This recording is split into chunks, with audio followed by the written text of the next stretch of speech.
Jack, thanks for joining us tonight. Thank you so much for having me. Appreciate it. Thanks for coming on.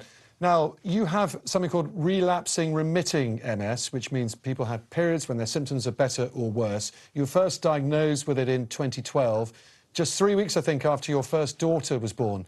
Must have been a really difficult time for you. Yeah, that's correct. Yeah, it was very, a lot of changes, that's for sure. You know, having a newborn baby, and then all of a sudden you get this giant, you know, big wallop of bad news. So it was a lot of highs and lows, that's for sure. May I ask, how are your symptoms now? You know, I'm really fortunate. Like you said, I have relapsing remitting MS, and that means that you get like a flare up, and then it will disappear after some treatments or just time.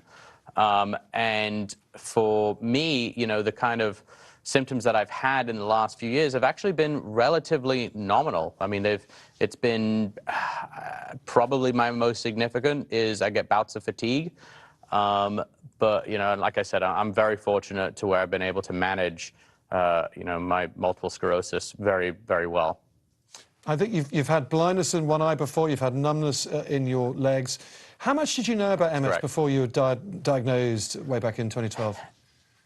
The only thing I knew about MS was that Richard Pryor had died from it and that Montel Williams had it. That was it.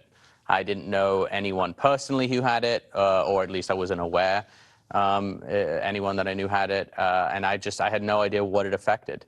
You know, I think for me, I often would get it. I would think that MS was Parkinson's.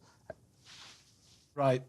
Now, look, let's talk about MS Awareness Week. Some 130,000 people in Britain alone suffer from it, some 7,000 extra are diagnosed each year. Why do you want people to be aware of multiple sclerosis? I mean, my personal opinion is that number is completely inaccurate. I think MS is a lot more prevalent in England and, well, throughout the world than we're actually told. You know, the guesstimate is that it's like around the world 2.5 million people have it. If that was the case, you would rarely meet someone with MS. I meet someone probably, you know, twice a month, if not more. And this is it's an autoimmune disease that is very much around and is not going away. And the more research, the more people that know about it, the better. You know, this is something that a lot of people like myself have to live with, and it's not the best. Well, you're certainly a very prominent campaigner for it. I think you lost a job at one stage in your career of this. You didn't get a TV job because they thought you wouldn't be able to do it. Yeah, I did lose a job at one point. Shortly after my initial diagnosis, they were worried that I wouldn't have been able-bodied enough. And, you know, that comes down to a lot of people don't really understand what MS is. And as I like to say, it's as unique to the individual that has it as their own fingerprint. I might meet someone who's the same age as me, who got diagnosed the same day as me, and our symptoms could be drastically different.